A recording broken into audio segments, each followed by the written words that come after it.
Vamos pegar nossas Bíblias neste momento. Vamos abri-la em 1 Coríntios, capítulo 9. Quero ler com os irmãos aqui os versículos 23 até o versículo 27. 23, 24, 25, 26 e 27.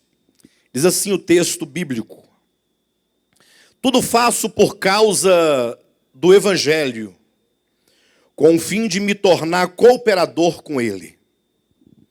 Não sabeis vós que os que correm no estádio, todos na verdade correm, mas um só leva o prêmio? Correi de tal maneira que o alcanceis. Todo atleta em tudo se domina, aqueles para alcançar uma coroa corruptível, nós, porém, a incorruptível. Assim corro também eu, não sem meta, assim luto, não como desferindo golpes no ar, mas esmurro meu corpo e o reduzo à escravidão, para que, tendo pregado a outros, não venha eu mesmo a ser desqualificado. Diga amém.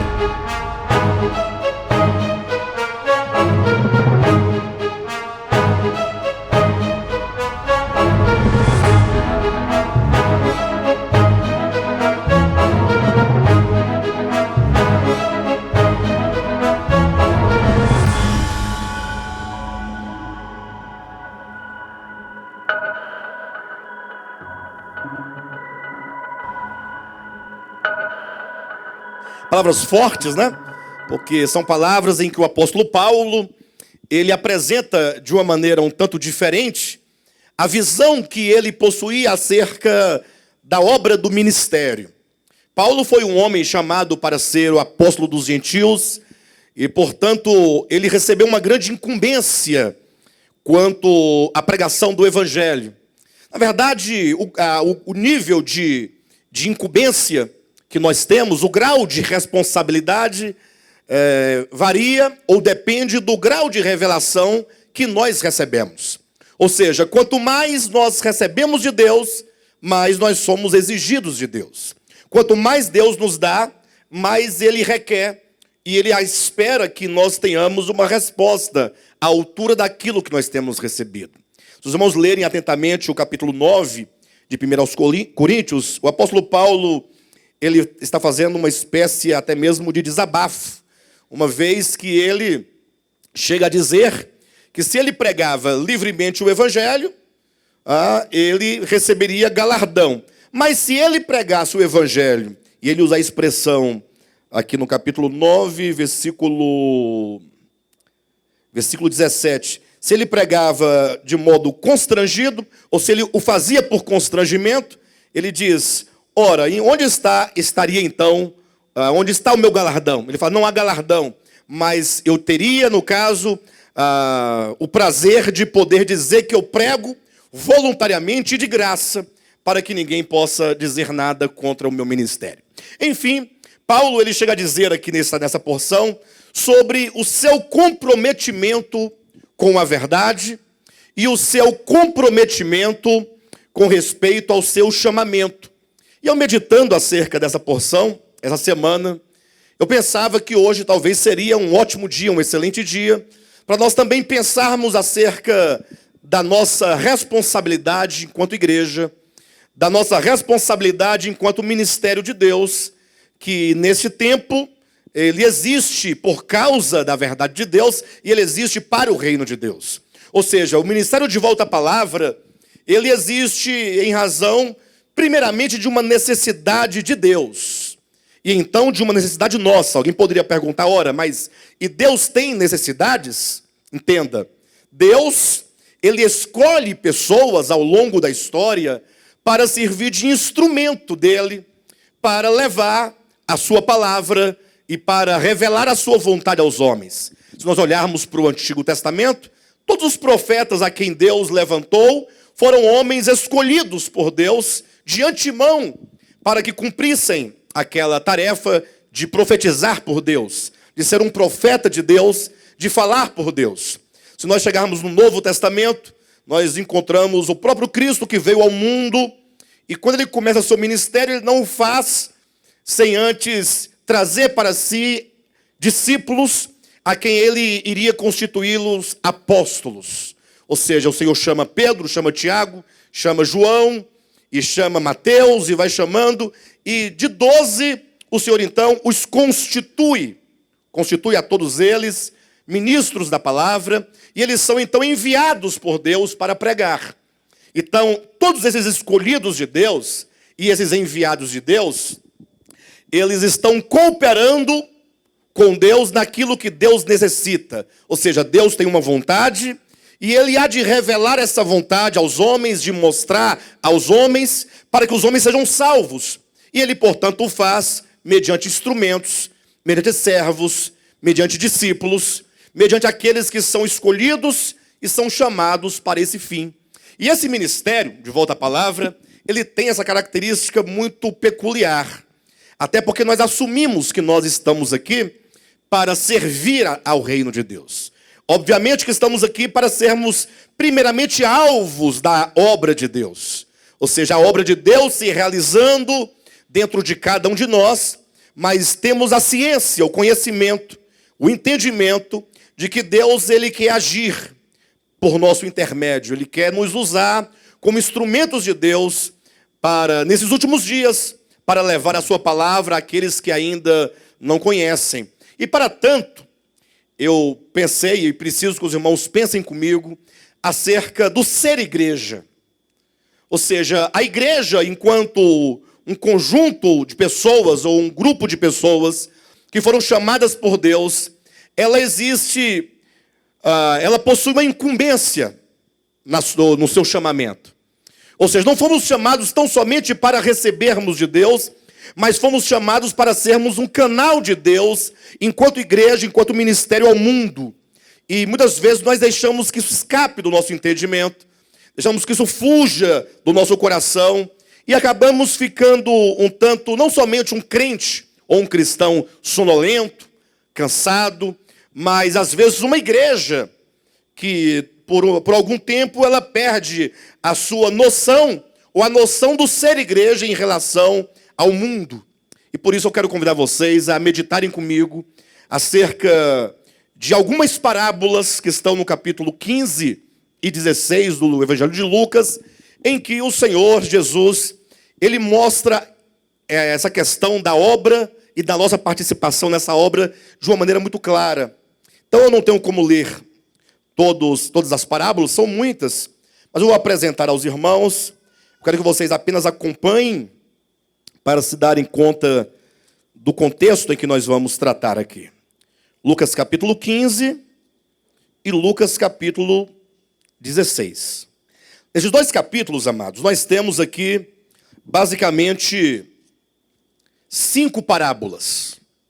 Há 3 parábolas, ou melhor, há 3 parábolas no capítulo 15, que é a parábola da ovelha perdida, a parábola da dracma perdida e a parábola do filho pródigo, conforme consta os títulos. Capítulo 16, a parábola do administrador infiel. E então, no capítulo 16, ainda no versículo 19, temos o fato alegoria, ou a parábola do rico e do mendigo, ou do rico e Lázaro, como é mais conhecida. Ocorre muitas vezes que, ao lermos a Escritura, os cristãos adquiriram um costume de ler apenas porções da Bíblia.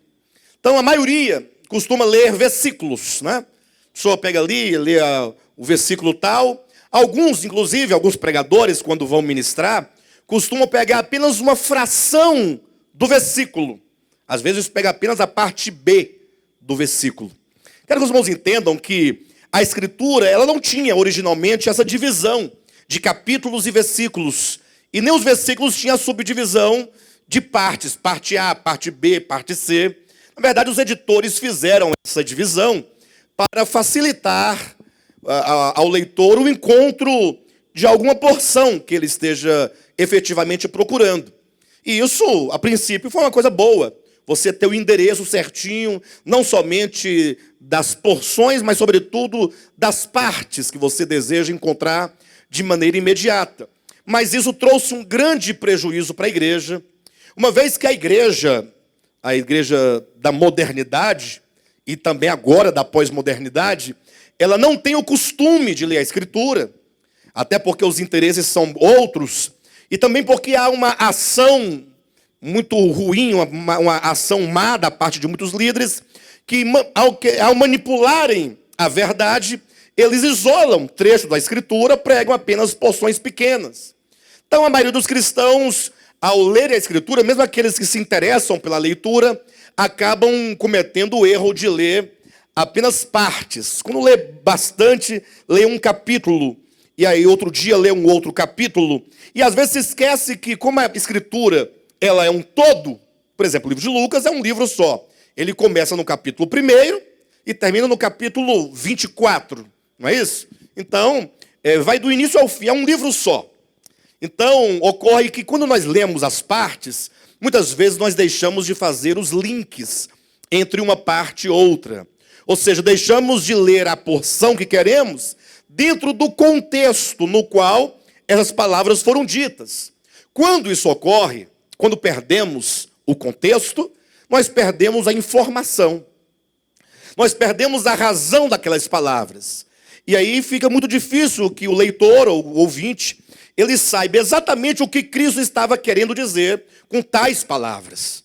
Então é importante que ao lermos a Escritura, nós tenhamos uma leitura não somente centrada num ponto, mas também façamos todas as relações possíveis para podermos compreender qual é o ensinamento de Cristo naquela porção.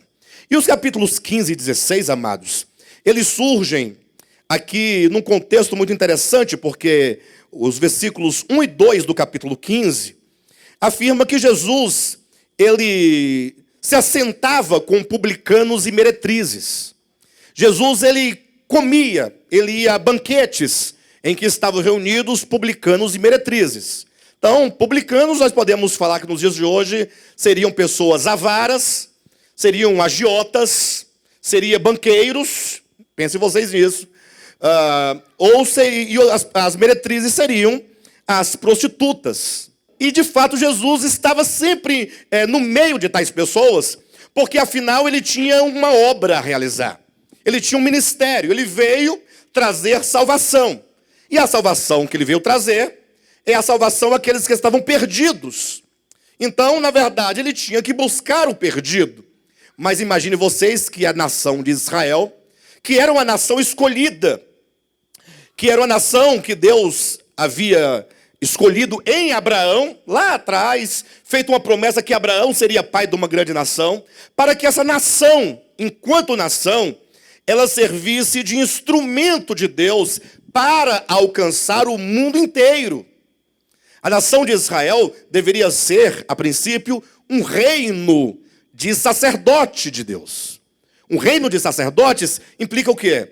Um grupo de pessoas que todas elas teriam por função o ofício de levar Deus aos homens, de fazer esse link entre Deus e aqueles que não conhecem a Deus. A nação de Israel, portanto, ela nasce no cenário histórico como sendo uma nação com grande privilégio. Pensem vocês, uma nação que foi pensada por Deus, foi sonhada por Deus, foi trazida por Deus à existência para ser um instrumento de Deus, uma bênção de Deus para levar Deus a outras pessoas. Mas a nação de Israel perdeu esse entendimento.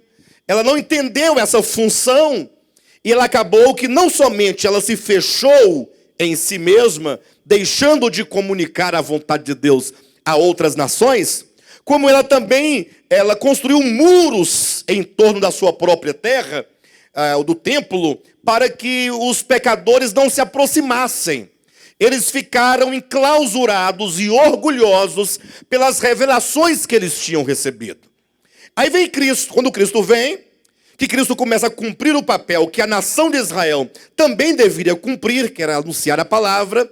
Agora a nação de Israel não somente está fechada em si mesma, e ela isolou-se do mundo por meio de muros, agora ela se põe a criticar a Cristo, porque Cristo ia levar a palavra de Deus aos pecadores. Então os irmãos percebem como que o povo de Israel perdeu completamente a razão de ser nação de Deus. Porque a nação de Deus não é porque é a nação de Deus. Não, é um povo escolhido, não em detrimento de outros povos quanto à salvação. A salvação de Deus é para todos. Mas a escolha e a eleição de Deus de Israel visava fazê-los esse instrumento de Deus. Assim como a igreja de Jesus Cristo, também ela é chamada, ela é escolhida e ela é eleita, e daí o tema eleição e predestinação se encaixa bem aqui nesse contexto, não para ser salvo em detrimento daquele que não é eleito. Não, é pelo contrário. Ela é eleita, ela é escolhida para ser uma adjuntora de Cristo, para contribuir na pregação do Evangelho, para contribuir na instauração do reino de Deus sobre a terra. E aí vem a pergunta que nós devemos refletir e pensar. Será que a igreja de Cristo, à semelhança da nação de Israel, também não perdeu a razão de ser igreja? Será que a igreja não se esqueceu, não se olvidou do fato de que, como noiva de Cristo, nós somos a sua auxiliadora? Lembra quando Deus criou o homem lá no Éden? Disse, não é bom que o homem esteja só, far-lhe-ei uma auxiliadora que lhe seja idônea. Aquilo é um tipo de Cristo e da igreja.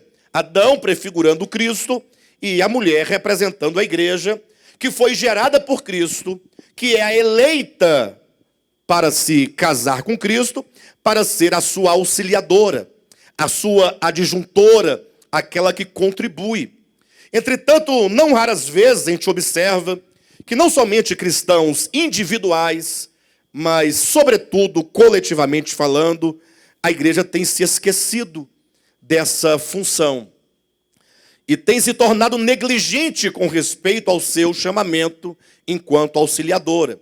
Então é nesse contexto em que Jesus ele é criticado. Veja no capítulo 15, versículos 1 e 2 de Lucas, que diz: aproximavam-se de Jesus todos os publicanos e pecadores para o ouvir.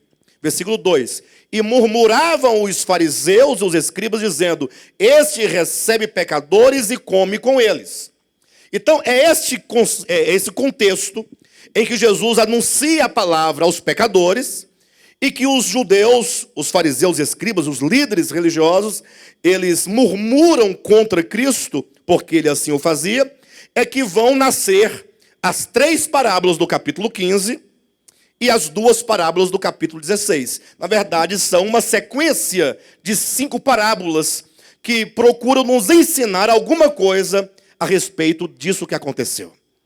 Ou seja, Jesus vai chamar a atenção do povo de Israel para algumas questões às quais eles haviam se esquecido. E nós vamos tomar essas parábolas, portanto, para que nós venhamos a nos lembrar da razão de ser igreja. E aí, quem sabe, essas palavras não nos motivam e nos fazem retomar o caminho que talvez tenhamos deixado de lado. Vejam que as 3 parábolas do capítulo 15, a parábola da ovelha perdida, a parábola da moeda ou da dracma perdida e a parábola do filho pródigo, essas 3 parábolas, elas falam acerca do homem criado por Deus e de sua queda.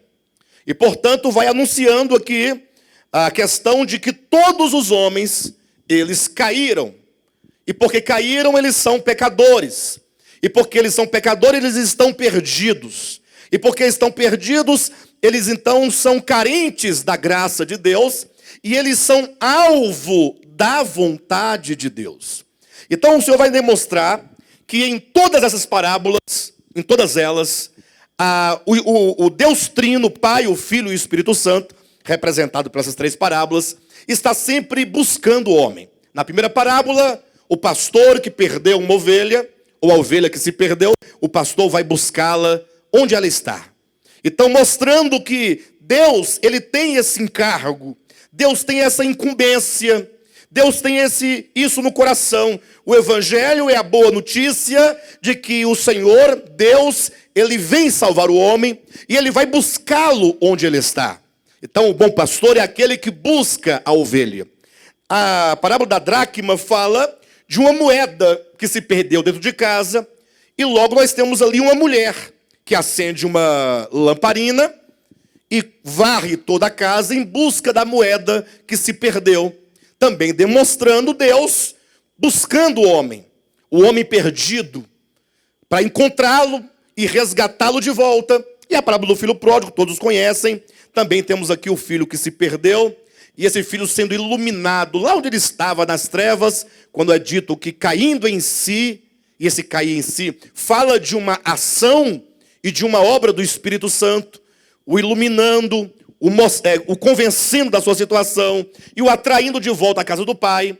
Essas três parábolas, portanto, visam nos dizer, primeiramente, acerca da obra de Jesus Cristo. Ele veio salvar aquele que estava perdido. Em segundo lugar, nos mostra o amor de Deus. Deus, ele busca o pecador, ele salva o pecador porque ele o ama. Então, se nós não compreendermos, ou se nós não partirmos desse princípio de que é vontade de Deus que os homens serão salvos, e de que Deus o faz movido pelo seu amor, se nós não tivermos essa mesma visão de Cristo, é provável que nós fiquemos, se não iguais os fariseus, né, murmurando contra os que fazem, talvez possamos ficar inativos. Ou seja, se o Senhor Jesus veio salvar o que estava perdido, e se ele nos salvando nos faz sua noiva, sua auxiliadora, sua adjuntora, nós também não somos chamados agora a pregar este evangelho e a anunciar este evangelho? Mas como fazer se nós não formos movidos por uma visão espiritual acerca do amor de Deus pelos pecadores? Então, as três primeiras parábolas nos chamam a atenção para o fato de que nós precisamos, à semelhança de Cristo, olhar com amor para aqueles que estão perdidos, para aqueles que estão caídos. Mas é no capítulo 16, e aqui que eu quero me fixar mais, é que Jesus vai explicar aos judeus onde foi que eles erraram. E é aqui que eu quero que os irmãos pensem comigo e reflitam. A parábola do administrador infiel e a parábola do rico e do mendigo, ou que seja do rico e Lázaro. Ambas as parábolas procuram demonstrar como que o povo de Israel falhou na sua missão. Então, as 5 parábolas é como que Cristo dissesse assim: olha, vejam, vocês foram chamados para anunciar o evangelho. E é o que eu estou fazendo. Vejam a parábola da ovelha perdida. O filho do homem, o pastor das ovelhas, veio buscar a ovelha perdida. Vocês foram chamados para pregar o evangelho ao mundo, mas veja que é o filho do homem quem ilumina e varre a casa para encontrar a moeda perdida. E na parábola do filho pródigo, o pai é aquele que recebe o filho perdido. Mas vocês perderam essa noção da importância que o homem tem para Deus, no sentido de que Deus, ele se dá ao homem como redenção para resgatá-lo. E então, nessas 2 parábolas, Jesus vai demonstrar como foi que o povo de Israel perdeu completamente a noção do seu chamamento. A parábola do administrador infiel, já lemos aqui outras vezes, em casa vocês poderão ler todo o texto. Aqui Jesus fala acerca de um homem rico. A parábola, ela visa estabelecer alguns aspectos da verdade. Nem toda ela traduz aquilo que se quer dizer. Mas a parábola, ela traz algum entendimento acerca do que se quer dizer dentro do contexto. Esse homem rico é como se fosse um dono de uma grande propriedade e que tinha consigo, trabalhando para si, um administrador, um mordomo.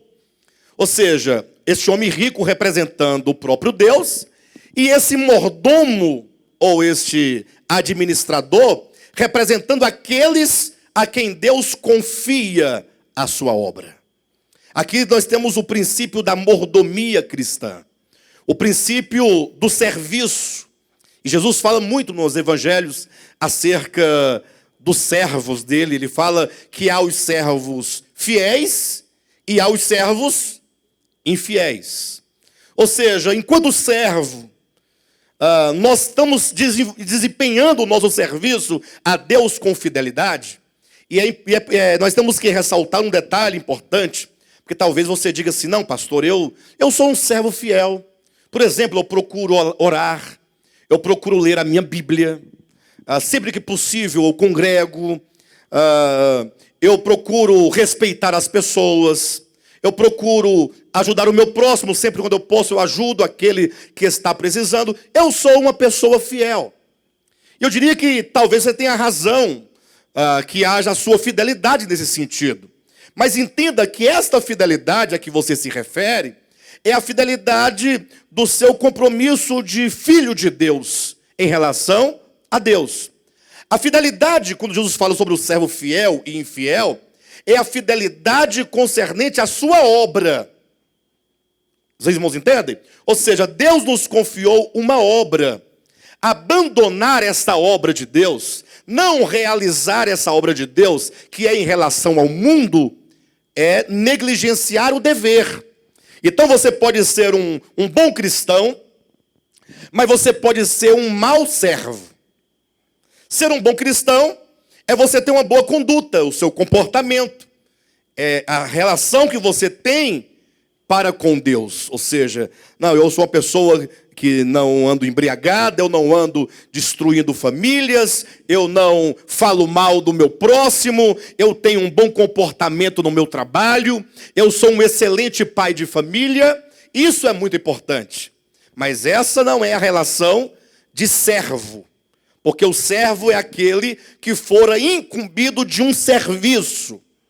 Então nós temos que atentar que não somente nós somos filhos de Deus, isso é muito importante, mas somos os seus servos. E há de se distinguir, então, o sentido de ser filho e de ser servo. Então imagine você, o seu filho, você tem um filho, então o seu filho, ele tem um dever de ser educado dentro de casa. Sim ou não? E tem também o dever de cumprir com os deveres de casa. Mas não é um serviço estabelecido. É apenas os deveres familiares que todos têm, participam. Mas de repente o pai fala: filho, eu quero te dar uma incumbência. Eu quero que você cuide dos meus negócios. Eu sou um homem de negócios, eu sou um empresário. Eu quero te colocar agora dentro da minha empresa para você administrar os meus recursos, administrar os bens, ser um diretor executivo da minha empresa. Aí vocês percebem que agora o filho, ele assume um lugar de empregado? Sim ou não? Que agora tem uma relação, não é mais em relação ao pai, mas em relação ao senhor, ao proprietário, ao empresário.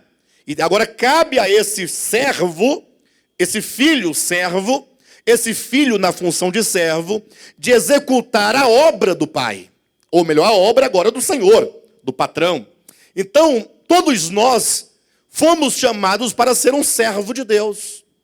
Talvez aconteça que alguns de nós, talvez nem nos tenhamos atentado para a diferença entre ser fiel a Deus enquanto filho e fiel a Deus enquanto servo. Ou talvez não tenhamos nem atentado para o fato de que nós ainda não nos colocamos como servos de Deus. Querem ver uma coisa? Aqui eu acredito que todos nós que aqui estamos fomos chamados por Deus. Vamos trabalhar hipoteticamente. Tá bom, Gil? Chamados.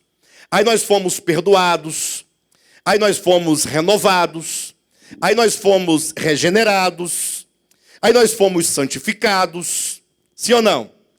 E aí nós, como filhos de Deus estabelecidos, passamos então a ter uma vida e um relacionamento para com Deus de obediência enquanto filho em relação ao pai.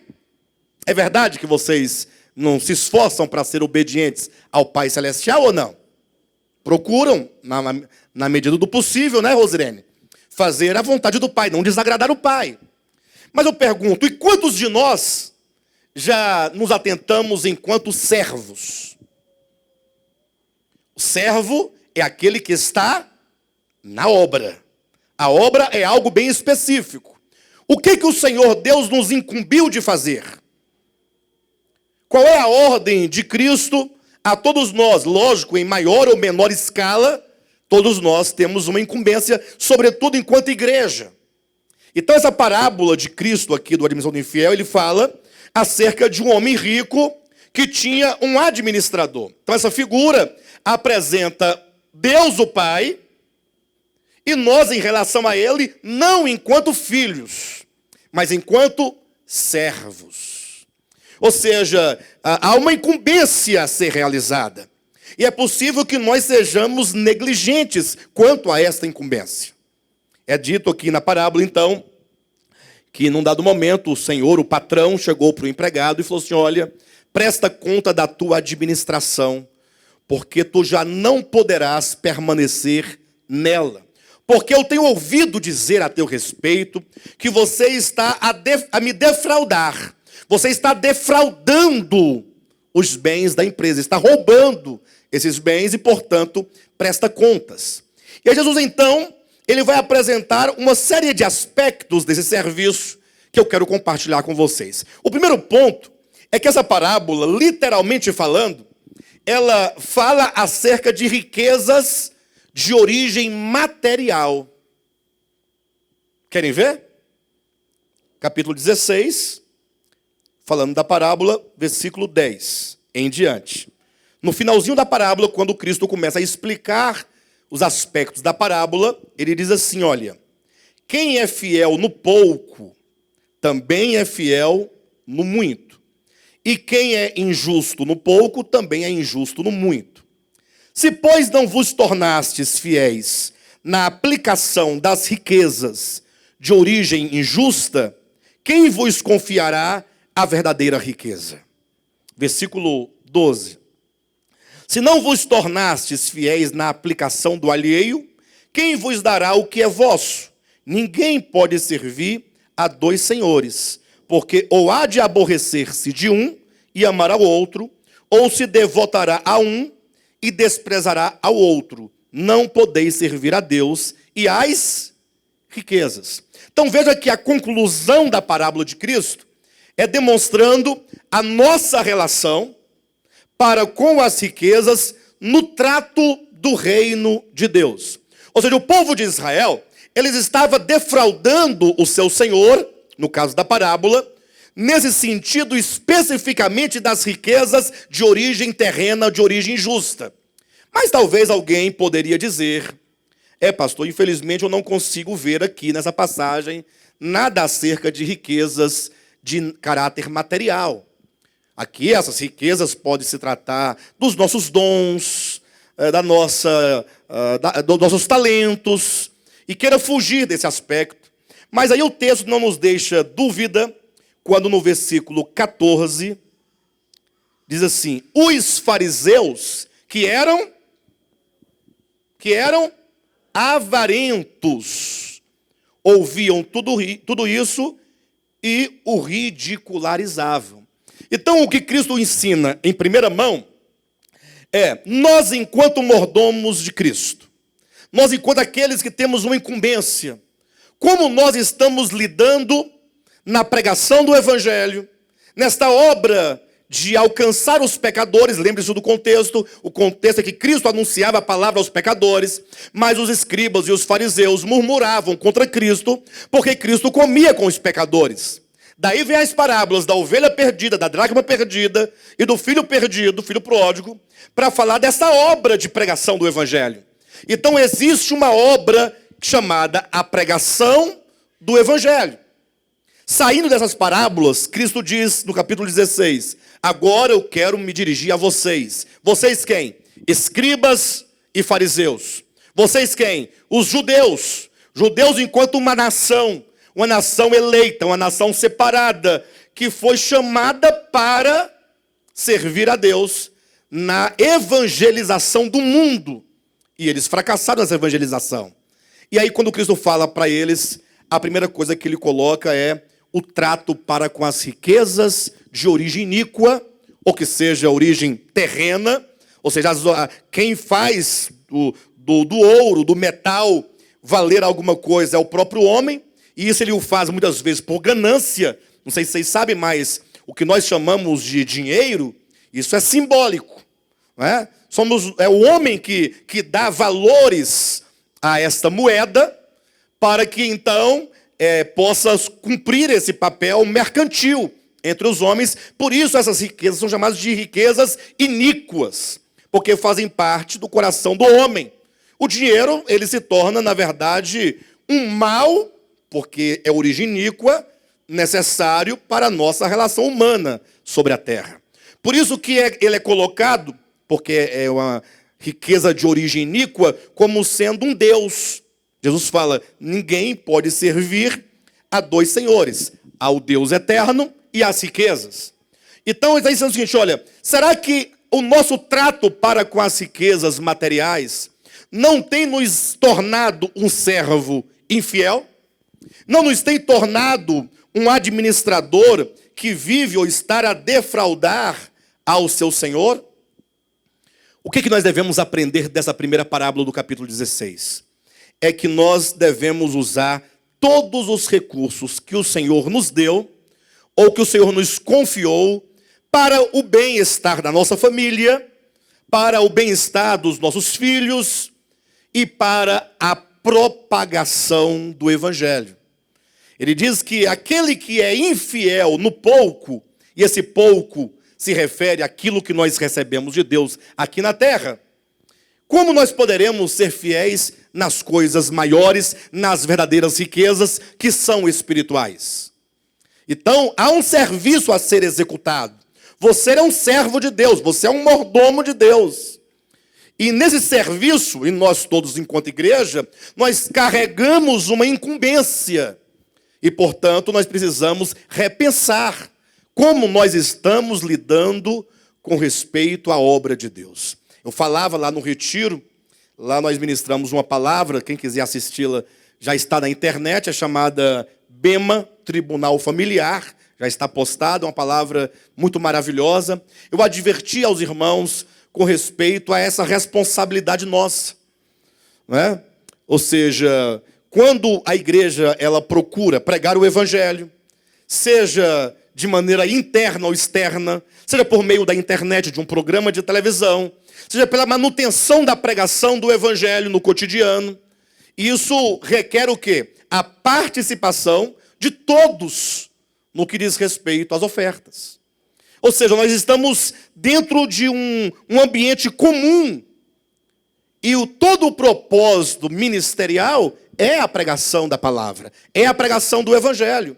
Mas, infelizmente, nós muitas vezes não nos damos conta e acabamos que nos tornamos negligentes quanto ao nosso dever de participar, de contribuir, lógico, dentro do princípio bíblico, cada um conforme aquilo que recebeu, cada um conforme aquilo que pode participar, para que assim possamos nós ser aqueles que, por meio das riquezas de origem iníqua, possamos nós contribuir para o reino de Deus. Essa verdade, ela está no capítulo 16, versículos de 1 a 13. Talvez você que esteja em casa, mais tarde, outro dia, vai assistir essa mensagem. E povo de internet é muito engraçado, porque sempre tem uma pessoa, é o justo postar, não dá 10 minutos de postagem, não deu tempo de assistir ainda, deu? A mensagem é 1h20, mas com 10 minutos alguém já colocou um dislike lá. Ou seja, é a pessoa que parece que ele não gosta de mim, ou desse ministério, ou da palavra, então ele vai lá só para dar o joinha invertido, né? O dislike, só para dizer, não presta, não gostei, né? Então, mas veja, se você tiver alguma dúvida, leia toda a parábola do capítulo 16. Leia versículo por versículo e veja exatamente se não é acerca disso que Cristo está dizendo. A nossa relação para com as riquezas de natureza material, se estamos nós colocando o nosso coração nisso, de modo que quando nós devemos contribuir para o reino de Deus, nós nos tornamos infiéis. Agora, a segunda parábola, que é a do rico Lázaro, e ela é bem mais complexa do que a primeira, fala agora da nossa relação, nosso trato, para com a palavra revelada. Ou seja, a parábola diz que havia um homem rico, que diariamente ele se punha à mesa, uma mesa farta, cheia de todo tipo de alimento. Diz que todos os dias ele se punha e se regalava junto à mesa. Um homem que se vestia de púrpura, um homem rico, um homem abastado, um homem que de nada tinha falta, mas à sua porta jazia um mendigo, Lázaro, que estava passando fome, que desejava comer das migalhas que caía da mesa do rico, mas o rico, sendo avarento, não lhes dava desse alimento. Então, olha como a parábola é construída. E quando nós lemos a parábola, muitas vezes, e infelizmente, toda a atenção recai para os aspectos da morte, do Hades. E aí se cria uma discussão escatológica em torno do texto, e por mais que não esteja incorreta, né, tal discussão, mas se perde o que Cristo está ensinando. O que Cristo está dizendo nessa parábola? Que existe um homem que é rico, um homem próspero, um homem que tem abundância, um homem que tem de tudo. E também existe um pobre, um miserável, que está a padecer fome à frente desse rico, e o rico simplesmente não divide aquilo que ele recebeu. Ele não distribui, ele não alimenta. Interessante que essa semana eu lendo um trecho de um livro, o autor ele fala assim, olha, as histórias, história com H, elas são passado, elas não voltam, elas não existem mais. Houve um acontecimento, ele virou história, virou um acontecimento que não se repete. Aí ele diz assim, agora, as histórias que Cristo contava, com E, no caso, referindo-se às parábolas, que era uma criação, elas têm a vantagem que elas não se perdem no tempo, mas elas se reinauguram a cada dia, a cada leitura, aquela história, ela é real e ela é atualizada. Eu pergunto, ora, como se atualiza essa parábola do rico e Lázaro? Quem é esse homem rico, afinal de contas? Que se regalava junto à mesa. Ora, quando Cristo fala aqui, ele faz uma referência aos judeus, que havia recebido de Deus a revelação da lei, ou a revelação possível daquele tempo, e, portanto, comparado com as outras nações, o povo de Israel tinha uma riqueza muito grande. Tinha a lei, tinha os profetas, tinha as promessas, tinha as alianças. E esse povo, então, de Israel, ele deveria compartilhar dessas riquezas. Mas como a história, ela se atualiza sempre, eu pergunto, e hoje, será que ainda há esse homem rico assentado à mesa com uma mesa farta? Será que ele existe? Onde ele está? Onde ele está? Hã? No meio de... Ele está no meio de nós. Ora, esse homem rico, até agora da parábola, podemos dizer que nós somos esse homem rico. No sentido daquilo que nós recebemos. Existe uma mesa farta de conhecimento. Existe uma mesa farta de revelação. Ou vocês não concordam com isso? Que esse ministério tem sido agraciado por Deus. Foi Ele que nos deu. Nós não nos orgulhamos disso. Agora, a grande questão é, e existe um Lázaro hoje em dia? Que está prostrado, faminto, e que deseja comer que fossem as migalhas que caem da mesa? Quem são esses Lázaros? São todos aqueles que por razões diversas e talvez não conhecidas, eles não receberam o que você recebeu. Eles não entendem o que você entendeu. Agora, isso é uma situação real. Há os Lázaros e há o rico. Agora, qual deve ser a nossa relação? Ah, não, eu queria ser Lázaro. Ah, eu vou me colocar no lugar do Lázaro. Não quero ficar nessa mesa, porque eu sou uma pessoa modesta. Não, ter uma mesa rica é para a glória de Deus. Se Deus nos deu uma mesa farta, diga glória a Deus. Maravilha. Agora, a questão não é a mesa farta. Porque tem pessoas que têm um espírito meio estranho, sabe? Elas ficam com um certo fingimento de humildade e falam, não, eu sou como Lázaro. Eu não tenho nada e não quero ter nada. E se alguém disser que tem uma mesa farta, ele fala mal. Olha lá, tá vendo? Mesa farta. Orgulho. Não, mesa farta é coisa boa. Coisa boa é ter a mesa, tudo de que você precisa em abundância. Agora, a grande questão é, nós estamos vendo os Lázaros? Ou nós estamos ignorando os Lázaros? Será que nós estamos fazendo dessa mesa uma mesa particular, minha, da qual não participam os Lázaros? Essa mesa é para ser compartilhada. O que o rico da parábola precisava fazer era trazer aquele Lázaro para dentro, ou ir ao seu encontro e compartilhar o alimento.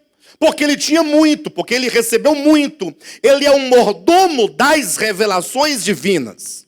Se na primeira parábola há o mordomo das riquezas materiais, na segunda parábola há o mordomo das revelações divinas. É aquele que recebeu muito de Deus e que precisa compartilhá-las com os outros, aqueles que não têm. E a parábola, portanto, ela tem essa finalidade de demonstrar como que o povo de Israel falhou nessa missão. Porque é dito que, desejando o homem pobre e miserável comer das migalhas que caía da mesa, o rico não lhes dava. Ele ignorava.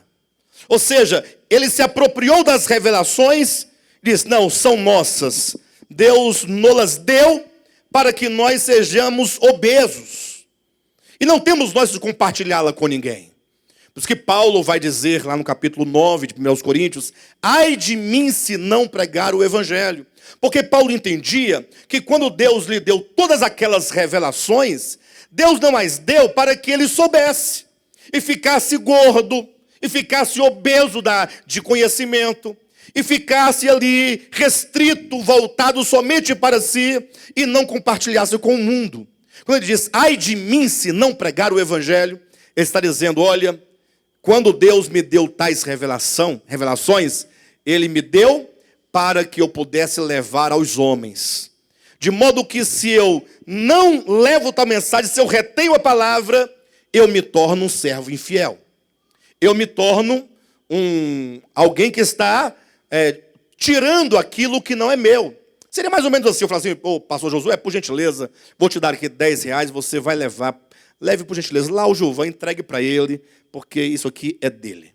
E aí o Josué pegasse os R$10, digamos, hipoteticamente, né, Josué? E ele colocasse no bolso e falasse assim, que maravilha, o Alexandre me deu R$10, olha que bênção. E ficasse ali, gastando aquele dinheiro ou tomando para si.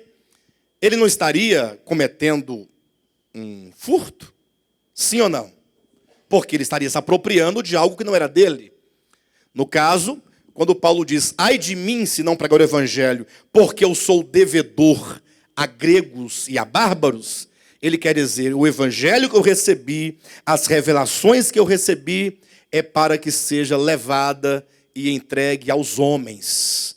Então eu não posso reter essa palavra. Ele tinha uma compreensão de que, enquanto servo, ele deveria pregar o evangelho.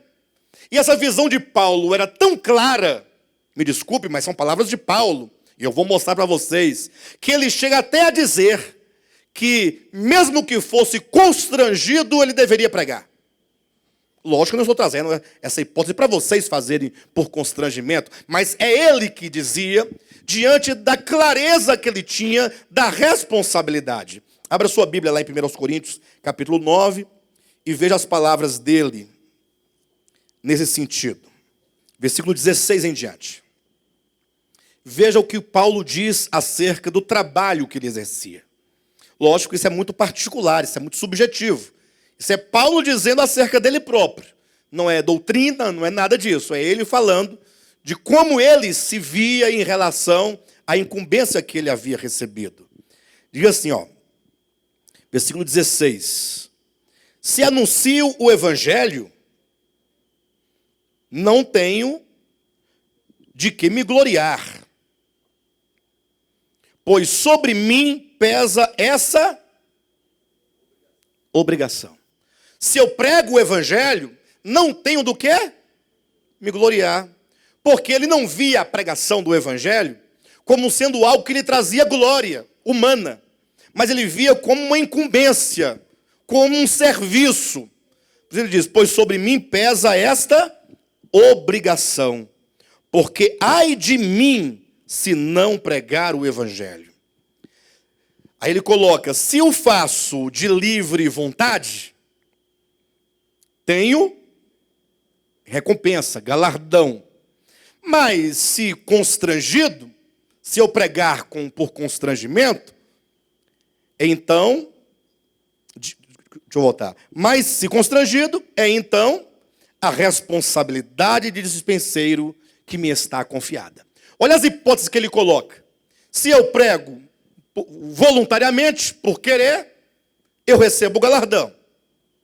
Agora, e se eu fizer por constrangimento?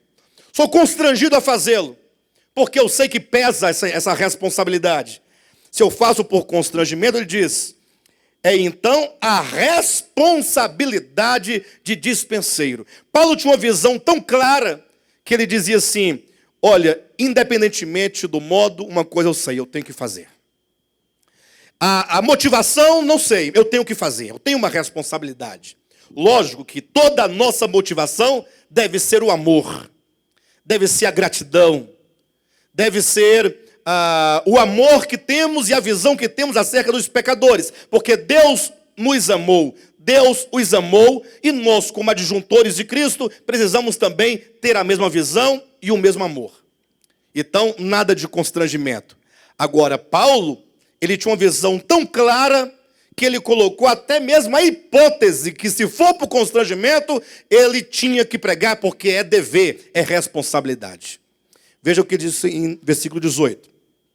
Nesse caso, ou seja, se ele o fizer por constrangimento, qual é o meu galardão? Ele pergunta. É que, evangelizando, proponha de graça o evangelho para não me valer do direito que ele me dá. Porque, sendo livre de todos, fiz-me escravo de todos, a fim de ganhar o maior número possível. Procedi para com os judeus como judeu, a fim de ganhar os judeus. Para os que vivem sob o regime da lei, como se eu mesmo assim vivesse, para ganhar os que vivem debaixo da lei, embora eu não esteja debaixo da lei. Aos sem lei eu procedi como se eu mesmo fosse sem lei, não estando sem lei para com Deus, mas debaixo da lei de Cristo, para ganhar os que vivem fora do regime da lei.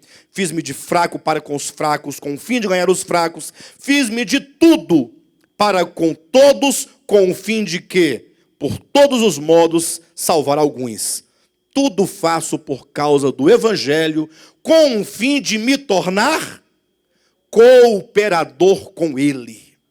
E este é o que eu quero dizer para os irmãos, é nos tornarmos esse cooperador do evangelho. Olha, nós estamos começando um ano, nada melhor do que nós ajustarmos a nossa vida, no sentido do serviço.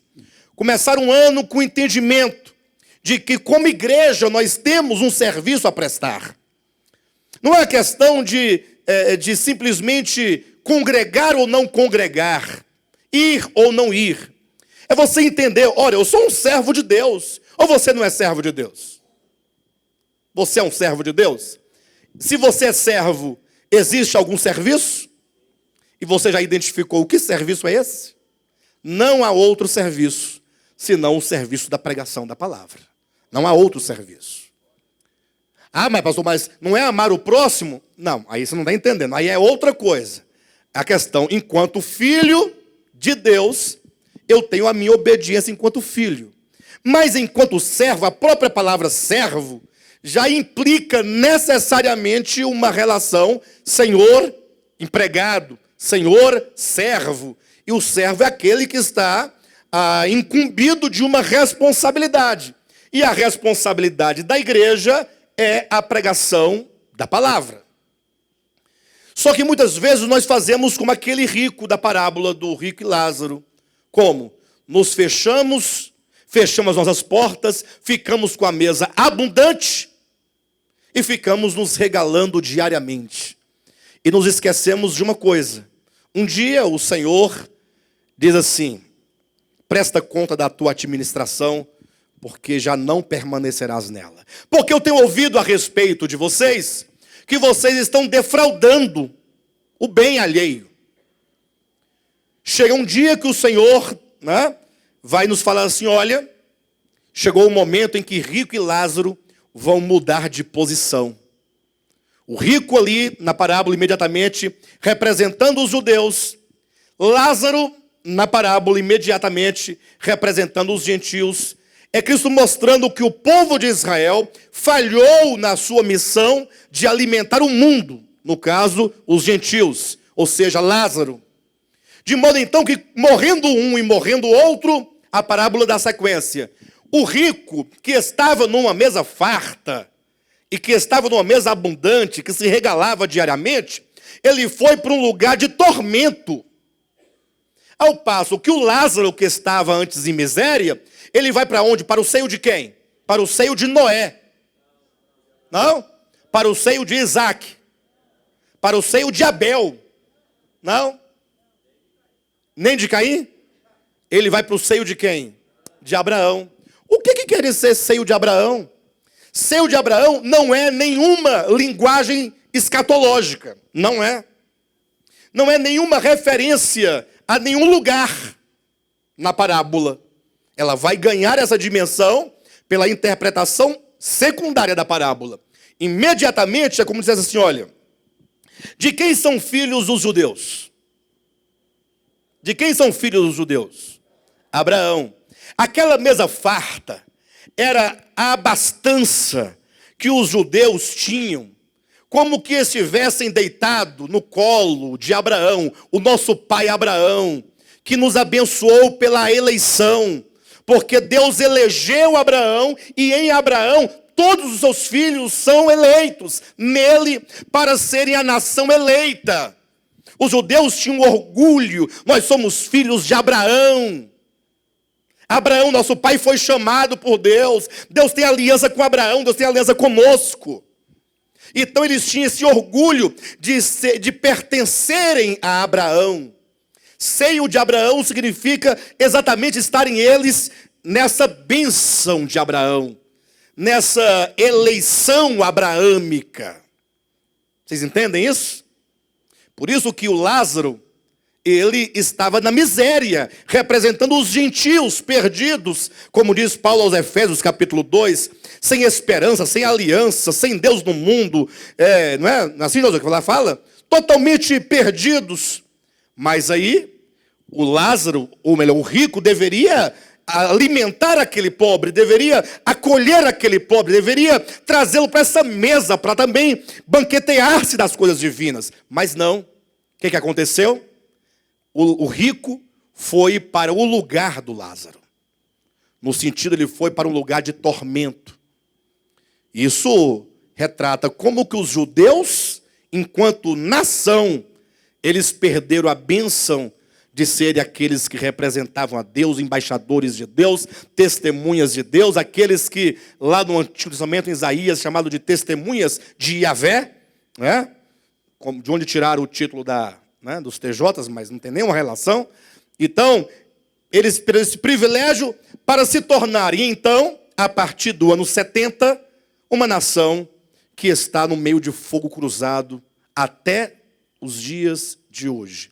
Aquele fogo lá da parábola do rico e Lázaro é esse fogo da provação e das angústias nas quais os judeus se encontram desde o ano 70 para cá.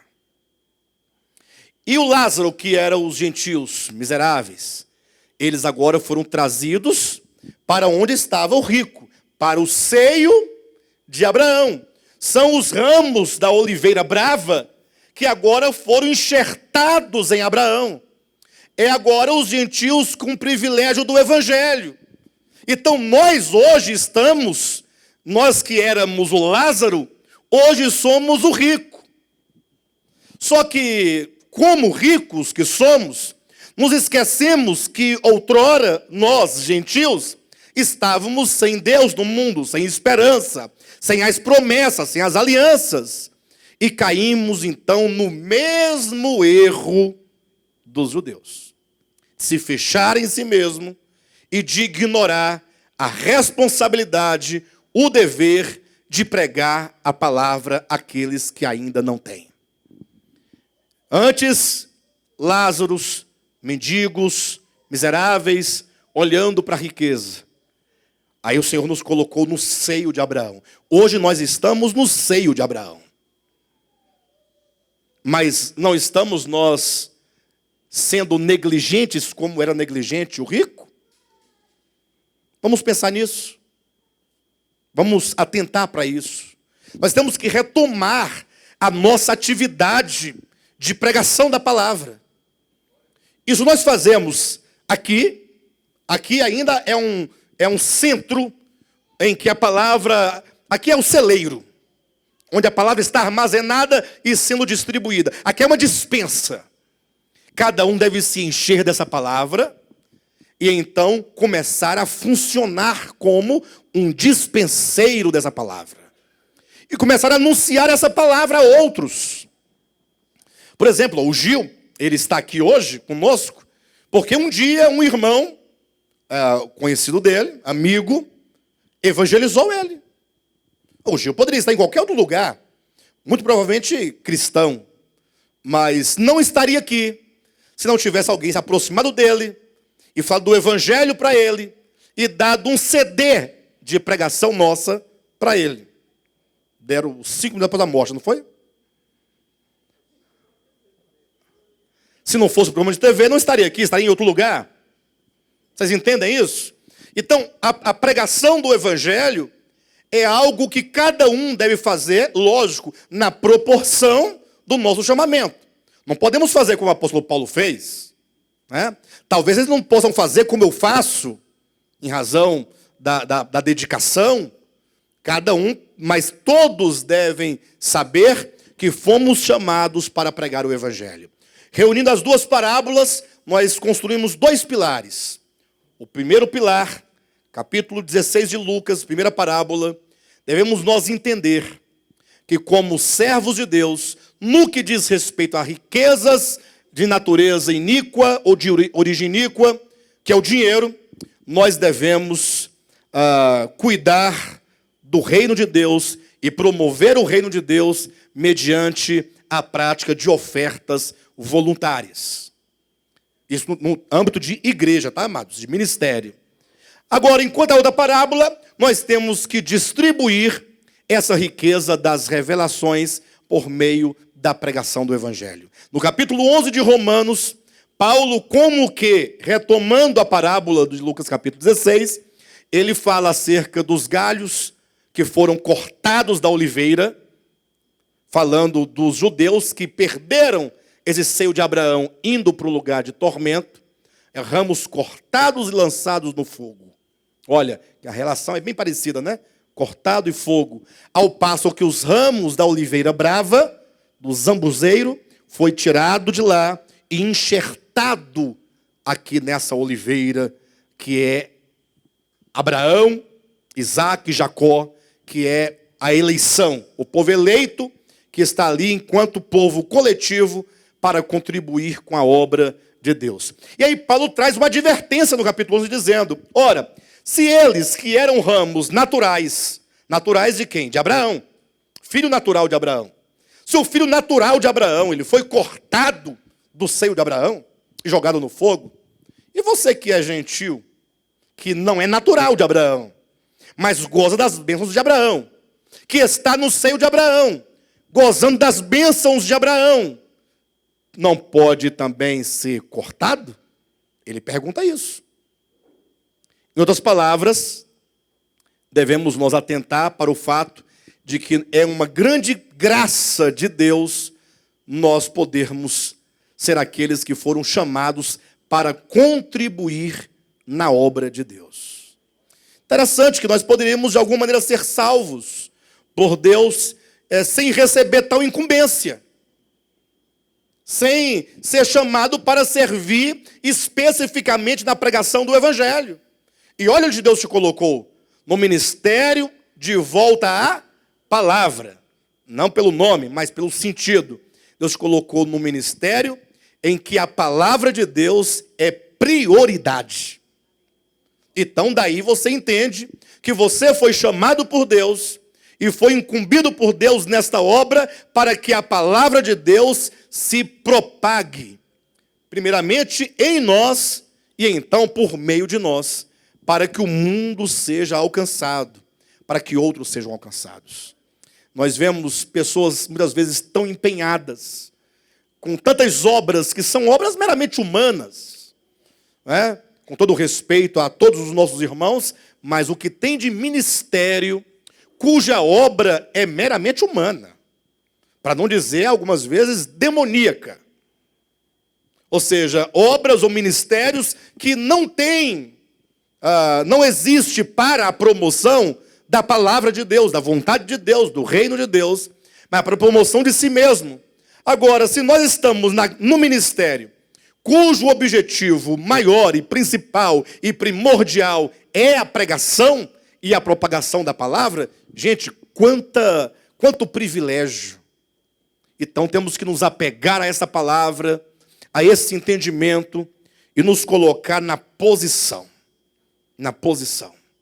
Um ano está começando, podemos corrigir muita coisa que ficou para trás. Vamos nos reorientar naquilo para o qual fomos chamados, voltar o olhar e o coração para o nosso chamamento da pregação da palavra. Amém? Eu particularmente estou convencido de que eu fui chamado para pregar o evangelho. Eu estou convencido. Não tenho dúvida alguma disso. Em vez em quando surgem algumas situações tentando me tirar do foco. De vez em quando. A última agora, eu tenho um amigo, professor, ele foi meu professor de faculdade, e ultimamente agora ele falando de um projeto, de um cursinho, que ele faz parte de um cursinho, e eles dão aula de língua portuguesa nesse cursinho, e ele quer estabelecer, inaugurar, juntamente com o sócio dele, aulas de português para concurso público, usando textos bíblicos. Porque por serem mais eruditos, a complexidade é bem maior. Então ele quer trabalhar com literatura e com textos sacros. Aí ele me mandou uma mensagem: pastor Alexandre, você é a pessoa que vai completar o nosso quadro aqui, porque é a sua área. Então você vai juntar a língua portuguesa com o texto bíblico, vem para cá. Eu fui? Não fui. Não fui. E não vou. Porque assim, se tem um rio diante de você, e esse rio é caudaloso, forte, correntezas fortes, não entra. Você pode ser levado. Então é melhor não tentar. Não, mas eu vou entrar, tomar só um banhozinho aqui, é um banho rápido. É rápido, quando a correnteza vem com força, leva muita gente. Então, para não correr o risco, é melhor não entrar. Não é? Então, eu particularmente estou convencido do meu chamamento. Fui chamado para pregar o evangelho. E vocês precisam se convencer do chamamento de vocês. Porque ninguém está aqui porque é bom ou é melhor do que outro. Pelo contrário, nenhum de nós estaríamos aqui se não fosse o Espírito de Deus. Uma vez que foi Ele quem abriu os olhos do coração. Quantas pessoas ouvem o que vocês ouvem, e você dá glória a Deus e Ele nos chama de herege? Onde está a diferença? É que você é melhor do que Ele? Você tem mais inteligência do que Ele? Não, é porque você recebeu uma graça, e se é graça, não é merecido. E, portanto, apenas dê glória a Deus, e o outro. Amém, Deus vai ajudar também, mas enquanto isso, eu vou pregando o evangelho aqui. Deus te deu essa graça. Estar aqui é graça de Deus.